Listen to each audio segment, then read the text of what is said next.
আসসালামু আলাইকুম, আমি জান্নাতুন Naim Riya. Twin mummies lifestyle চ্যানেলের নতুন আরেকটি ভিডিওতে আপনাদের সবাইকে স্বাগতম জানাই। কাছে এবং দূরে যে যেখান থেকে আমার এই ভিডিওটি দেখছেন, আশা করছি আল্লাহর রহমতে আপনারা সবাই খুব ভালো আছেন। আলহামদুলিল্লাহ, আমরাও ভালো আছি।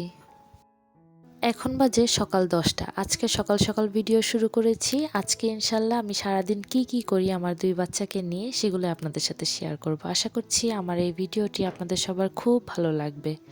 বাহিরের অবস্থা দেখে বোঝার উপায় নেই আসলে কয়টা বাজে, তবে কিন্তু বেশ অনেকটা বেলা হয়ে গিয়েছে। আর মুনজারিন অলরেডি তার ব্রেকফাস্ট করে ফেলেছে, মুত্তা কিন্তু এখনও ব্রেকফাস্ট করেনি। অল্প একটু সময় ছিল, এইটুকুই বাবু খেয়ে নিয়েছে। আর দেখেন আমার ছেলেটা কি পরিমাণ দুষ্ট হয়েছে, তার বোন তাকে একটা খেলনা তুলে দিল, অথচ সে তার বোনকে ধাক্কা মেরে দিল। বুঝেন কি পরিমাণ দুষ্টু। এই দুটো যে কি পরিমাণ সারাদিন মারামারি করে সেটা বলার বাহিরে। আবার দুজনের মধ্যে খুব মিল, একজন যদি ঘুমায় আরেকজন অন্যজন খুঁজতে থাকে। ধরেন মুনজারিন ঘুমিয়েছে, মুত্তাকিন অনেকক্ষণ হলো ওকে দেখতে পাচ্ছে না, তো যখন ঘুমাবে স্বাভাবিকভাবে আমি ওকে অন্য রুমে নিয়ে থাকি বা বাহিরে নিয়ে যাই। ঘরে এসে বারবার খুঁজবে ওর বোনকে যে কোথায় কোথায় কোথায়, তো বলতে পারে না, বলবে কো কো কো। এখন বাচ্চাদের বয়স 17 মাস, 17.5 মাস বলা যায়। এখন একটু একটু কথা বলতে পারে, তবে পুরোপুরি সেন্টেন্স বলতে পারে না, ওয়ার্ড বলে বুঝিয়ে দেয়। আমি কিন্তু ওদের কথা বেশ ভালোই বুঝতে পারি মাশাল্লাহ। আর এখন আমি ওদের যে ফিডারগুলো ছিল এই ফিডারগুলো ধুয়ে নিচ্ছি। সাধারণত মুনজারিনের ফিডার বেশি লাগে, কারণ মুনজারিন ফর্মুলা দুধ খেয়ে থাকে আর মুত্তা কিন্তু ব্রেস্ট ফিডিংই করে। এছাড়া সুজি, সেরেলাক অনেক কিছু খেয়ে থাকে ফিডারে।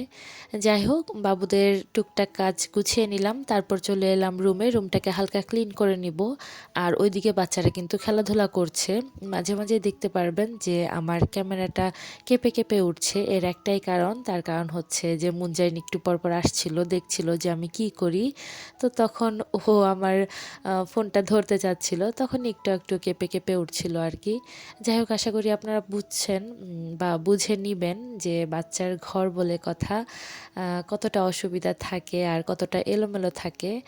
এই তো এভাবে আমার দিন পার হচ্ছে, আর এরকম টুকটাক সিম্পল লাইফস্টাইল ভিডিও আমি আপনাদের সাথে শেয়ার করছি। আপনাদের কেমন লাগে বা কেমন লাগছে আমাকে কিন্তু কমেন্ট করে জানাতে পারেন। আর এই যে আমি দুটো কম্বল ভাঁজ করে নিলাম, এগুলো আমি এখানেই রেখে দিব। তার কারণ হচ্ছে যে দেখা যাবে একবার ছেলেটা ঘুমাচ্ছে আরেকবার মেয়ে ঘুমাচ্ছে, তো খুব হাতের কাছেই রাখি জিনিসগুলো, যেন খুব দ্রুত দিয়ে দিতে পারি ওদের গায়ে। দেখা যায় যে খুব বেশি যদি গুছিয়েও রাখি, দেখা যাবে যে আবার এলোমেলো হয়ে যায়। এই তো বাচ্চাদেরকে টুকটাক কাজকর্ম সেরে ঘর গুছিয়ে তারপর কিছু কাপড় ছিল বাচ্চাদের, সেগুলো ধুয়ে নিলাম। তারপর চলে এসেছি দুপুরে রান্না করতে। আজকে দুপুরে আমি যেটা রান্না করব সেটা অনেক দিন যাবতই আমার খেতে ইচ্ছা করছিল, আর বাবুরা অনেক দিন যাবত খাচ্ছিল না, অর্থাৎ বাবুদেরকে রান্না করে দিব আলাদাভাবে সেই সময়টা হয়ে উঠছিল না। আসলে আমি চেষ্টা করি এখন বাচ্চাদেরকে আমাদের ঘরের খাবারগুলোই খাওয়ানোর। এখন যেহেতু বাবুদের বয়স প্রায় 1.5 বছর বলা যায়, এখন কিন্তু ওরা ঝাল মশলা সবই খেতে পারে। আমরা যতটুকু খাই ততটুকুই খাই, তবে যেটা একটু বেশি ঝাল হয় সেটা ওদেরকে দিই না। আর দেখা যায় যে ঝালের ব্যালেন্সটা একটু মানে ঝাল যতটুকুই দিব সেটা একটা ব্যালেন্স রাখার চেষ্টা করি, বাচ্চারা যেন খেতে পারে, এটা মাথায় রেখে রান্নাটা করি। আমার যেহেতু টুইন বেবি, বাচ্চাদেরকে নিয়ে অনেক কাজ করতে হয়, সেই জন্য বাচ্চাদের জন্য আবার আলাদাভাবে সবসময় রান্নাবান্না করা আসলে হয়ে ওঠে না। এই জন্য আমি ওদের বয়স যখন 1 বছর তখন থেকেই চেষ্টা করেছি যে আমরা যা খাবো সেটাতে অল্প অল্প করে অভ্যস্ত করিয়ে নেওয়ার।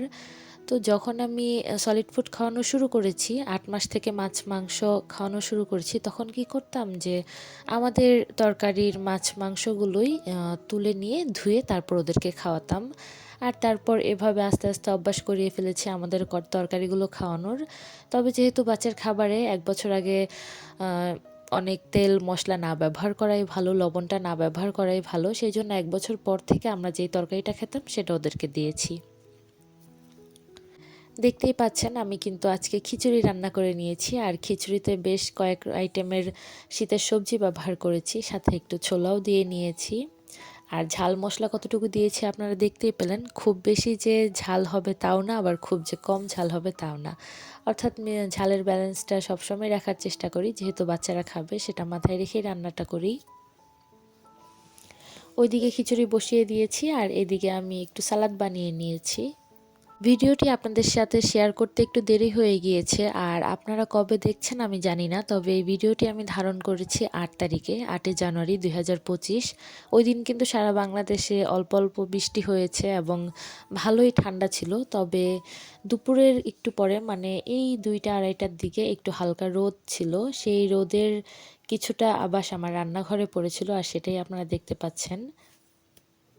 যেহেতু আজকে বেশ ভালোই ঠান্ডা ছিল, রোদ থাকলেও খুব বাতাস ছিল, সেজন্য আজকে কিন্তু আর বাচ্চাদেরকে গোসল করাইনি। তো এই দিক দিয়ে আমার কাজের চাপটা একটু কমে গিয়েছে, তাই খুব সময় নিয়ে রান্নাটা করে নিচ্ছি এবং চেষ্টা করছি খিচুড়িটা একটু ঝরঝরে রাখার। খুব বেশি ঝরঝরা আবার রাখলে বাবুরা হয়তো খেতে পারবে না, এই জন্য রাখার চেষ্টা করেছি একটু আঠালো টাইপের, তবে ঝরঝরাই হবে আর কি। তো শেষে আমি কিছু কাঁচামরিচ দিয়ে নিলাম। এভাবে কাঁচামরিচ দিয়ে নেওয়ার কারণ একটাই, যে কাঁচামরিচের ঝালটা ছড়াবে না, তবে খুব সুন্দর একটা ফ্লেভার ছড়াবে। এত কষ্ট করে বাচ্চাদেরকে নিয়ে রান্না তো করে ফেলেছি, তবে বাচ্চারা কি এটা খেয়েছে সেটা এবার বলি। আমি বাচ্চাদেরকে খাওয়াতে নিয়েছিলাম, তারপর মুত্তাকিন অল্প একটু যদিও খেয়েছে, মুনজারিন একটা বারও মুখে নিয়ে দেখেনি। মানে এটা যে একটা কি খাবার সেটা যে সে মুখে নিবে, তারপর সে বলবে যে না সে খাবে না বা তার ভালো লাগছে না, সে রিজেক্ট করুক, না সে মুখেই নিল না। মুত্তাকিন অল্প একটু খেয়েছিল, তবে মুনজারিন তারপর দেখলাম খুব কান্না করছে, তারপর আমি ওকে ঘুম পাড়িয়ে দিলাম। মানে আমি খাবারটা নিয়েছিলাম খাওয়ার জন্য, তবে খেতে পারিনি, সেই খাবারটা আমি রেখে দিয়েছি। তারপর মুত্তাকিনকে খাওয়ানোর জন্য চেষ্টা করলাম, মুত্তাকিনও আর খেলো না। মুনজারিনকে ঘুম পাড়ানোর পর মুত্তাকিনকেও ঘুম পাড়িয়ে দিয়েছি।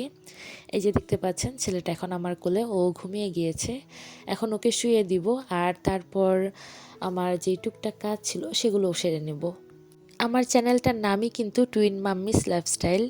যেহেতু আমি টুইন বেবির মা, সেহেতু আমার সারাদিন আমার টুইন বাচ্চাদেরকে নিয়ে কিভাবে কাটে, আমি ওদেরকে নিয়ে কিভাবে সময় পার করি, এই সিম্পল লাইফস্টাইলগুলোই আমি আপনাদের সাথে শেয়ার করে থাকি। আর আমার ভিডিওতে বেশিরভাগ সময় আপনারা দেখতে পারবেন যে আমি বাচ্চা রিলেটেড বেশি কথাবার্তা বলছি। আমি জানি আপনারা হয়তো বা অনেকেই পছন্দ করেন, আবার অনেকেই পছন্দ করছেন না, তবে যাই হোক আপনারা কমেন্ট করে আমাকে জানাতে পারেন। আমার যদি কোনো ভুল ত্রুটি থাকে আমি সেগুলো সংশোধন করে নেওয়ার চেষ্টা করব। আর যদি ভালো লাগে প্লিজ একটি লাইক করবেন, সাবস্ক্রাইব করে আমার চ্যানেলটির পাশে থাকবেন। আর তারপর এই যে দেখতে পাচ্ছেন পাশের রুমে চলে এসেছি। এখানে বলুন তো এই ফ্যানগুলো কেন ঘুরছে? একটা ঘুরছে আরেকটা কিন্তু ঘুরছে না। এগুলো হচ্ছে চার্জার ফ্যান, অনেকদিন যাবত চার্জ দেওয়া হয়নি, তারপর দেখলাম ব্যাটারি বসে গিয়েছে। তো ওই ফ্যানটা ঠিক ছিল, এটা হচ্ছে অল্টারনার একটা ফ্যান। এই ফ্যানের একটা সমস্যা হয়ে গিয়েছে, এই ফ্যানটা অল্প একটু ঘুরে আবার অফ হয়ে যাচ্ছে। তো এই ফ্যানটা আমি কিনেছিলাম যখন আমি প্রেগনেন্ট ছিলাম, তখন বেবি হওয়ার কিছুদিন আগে, তখন প্রচণ্ড গরম ছিল। তো অনেকেই জানেন হয়তো যে প্রেগনেন্ট অবস্থাতে আরও বেশি গরম লাগে। তারপর আপনাদের ভাই আমাকে এই ফ্যানটা কিনে দিয়েছিলেন, তারপর ভালোই ব্যবহার করলাম। তারপর যখন গতবার শীত আসলো, পুরো শীতে ফ্যানটা মানে চার্জ দেওয়া হয়নি, বাচ্চাদেরকে নিয়ে অনেক ব্যস্ত সময় পার করেছিলাম তখন, যার ফলে ফ্যানের ব্যাটারিটা নষ্ট হয়ে গিয়েছিল। তো এবার যখন গরম এলো না, তখন ব্যাটারি লাগিয়েছিলাম, নতুন একটা ব্যাটারি লাগাতে প্রায় 1500 টাকার মতো লেগে যায়। তো এখন দেখছি প্রায় 1 মাস যাবত আমি চার্জ দিইনি বলে এই ব্যাটারিটা হয়তো বসে গিয়েছে। এখন বলুন তো প্রত্যেকবার কি এভাবে ব্যাটারি চেঞ্জ করা পসিবল? তো যাই হোক, যেহেতু আমার টুইন বেবি, তো দুজনের জন্য 2টা ফ্যান আমার লাগে আর প্রচণ্ড গরম পড়ে। দেখা যায় ফ্যান না থাকলে বাচ্চারা প্রচণ্ড ঘেমে যায়, ঘুমাতে চায় না, সারা রাত হাত পাখা দিয়ে বাতাস করতে হয়, সেটা আর সম্ভব হয় না। একটা ফ্যান আগে থেকেই ছিল, তারপর এবার গরমে আরেকটা ফ্যান বানিয়ে নিয়েছি। যেহেতু আপনাদেরকে আমি বললাম যে মুনজারি না খেয়ে ঘুমিয়ে গেছে, তাই আমি ওর জন্য একটু সেরেলাক বানাতে চলে এলাম। এটা কিন্তু হোমমেড সেরেলাক, এখানে চাল, ডাল, গম, বাদাম, 3 প্রকারের বাদাম এবং 4 প্রকারের ডাল আছে এখানে। তো সব কিছু একসাথে মিক্সড করে আমি এটাকে গুঁড়ো করে নিয়েছি। তারপর এখানে সামান্য একটু তাল মিষ্টি আর কিছু কিশমিশ ব্যবহার করলাম। তারপর পরিমাণ মতো পানি দিয়ে এখন আমি এটাকে খুব ভালোভাবে রান্না করে নিব। যেহেতু এখানে আমি 4 প্রকার ডাল দিয়েছি, মসুর ডাল, মুগ ডাল, বুটের ডাল, এই ডালগুলো কিন্তু সিদ্ধ হতে অনেকটা সময় লাগে, তাই এখানে অনেকটা পানি দিয়ে তারপর সিদ্ধ করে নিতে হবে। এই তো এই যে সব উপকরণ একসাথে মিক্সড করে তারপর আমি চুলার জালটা জ্বলিয়ে দিলাম। চুলার জাল প্রথমে জ্বলেনি, এটা হচ্ছে একটা অটো গ্যাস আর এটা হচ্ছে সিলিন্ডার গ্যাস। তো ওটো চুলাতে দেখা যায় যে অনেক দিন হয়েছে আমার এই চুলার বয়সটা। এই চুলাটা এখন জ্বলাতে গেলে না মানে অনেক সময় দেখা যায় যে একবার দুইবার দেওয়ার পর সুইচ অন করার পর আগুনটা জ্বলে না। তো মাঝখানে ঠিক করা হয়েছিল, আবারও সমস্যা হয়েছে। এখন যেহেতু বেবির আছে একটু পর পর চুলা জ্বালাতে হয়, বারবার খাবার গরম করতে হয়, পানি গরম করতে হয়, এখন তো আবার শীতকাল আরও বেশি জ্বালাতে হয়। সেই জন্য চুলার অবস্থাটা দিন দিন আরও খারাপ হয়ে যাচ্ছে। চুলাটা কিন্তু বেশ অনেক দিন হয়েছে। বাচ্চার খাবার এইদিকে আমি বসিয়ে দিয়েছি, আর আপনাদেরকে তো আমি একটু আগে বললাম যে দুপুরে খাবার নিয়েছিলাম কিন্তু খেতে পারিনি। মুত্তাকিনকে খাওয়ানোর পর আমি ২-১ লোকমা খেয়ে তারপর না এটাকে রেখে দিয়েছিলাম। তো খাবারটা অনেকটা ঠান্ডা হয়ে গিয়েছে, তারপর এখান থেকে আরেকটু খাবার নিলাম, নিয়ে ভাবলাম যে খাবারটা শেষ করি। পেটে কিন্তু ক্ষুধা ঠিকই ছিল কিন্তু খেতে ইচ্ছা করছিল না। তারপর বেশ অনেকটা সময় যাওয়ার পর দেখলাম যে না, একটু একটু ক্ষুধা লাগছে, যেহেতু দুপুরে খুব একটা খাওয়া হয়নি। তো এর মাঝে আমি বাবুদেরকে বেশ কয়েকবার দেখে এসেছি, তখনও বাবুরা ঘুম থেকে সজাগ হয়নি, ঘুমাচ্ছিল। আর এখন আমি একটু খেয়ে নিব। আর এই যে দেখতে পাচ্ছেন এটি হচ্ছে চাপা শুটকি ভর্তা, সাথে একটু সালাদ ছিল আর খিচুড়ি। চাইলে আমি একটা ডিম ভাজি করে নিতে পারতাম, তবে ভাবলাম যে ডিম ভাজতে ভাজতে যদি আবার বাবু উঠে যায় তখন আমার আর খাওয়াটাই হবে না। যাই হোক, কোনোভাবে খেয়ে নেই। আল্লাহ যে এইটুকু খাওয়ার তৌফিক দান করেছেন, আলহামদুলিল্লাহ, আল্লাহর কাছে শুক্রিয়া। আসলে যাদের দেখা যায় একজন বাচ্চা, তারা হয়তো বা আরেকটু রিল্যাক্সে কাজ করতে পারেন। বেবি সামলানো মোটেও সহজ কাজ নয়, তবে এক বাচ্চা থাকলে না দেখা যায় বাচ্চা যখন ঘুমায় সাথে একটু রেস্ট নেওয়া যায়, একটু টুকটাক কাজ সেরে নেওয়া যায়। কিন্তু আমার যেহেতু দুই বাবু, একজন ঘুমায় একজন সজাগ হয়, সেই জন্য আমার আসলে অনেক বেশি কষ্ট হয়ে যায়। যেহেতু আজকে দুজন একসাথে ঘুমিয়েছে, তাই আমি অনেকগুলো কাজ করে নেওয়ার সুযোগ পাচ্ছি। আমার খাওয়া কিন্তু ওইদিকে শেষ হয়ে গিয়েছে, আর এইদিকে হালকা ঢেকে দিয়েছিলাম। এইদিকে দেখতে পাচ্ছেন যে বাবুর খাবারটাও তৈরি হয়ে গিয়েছে।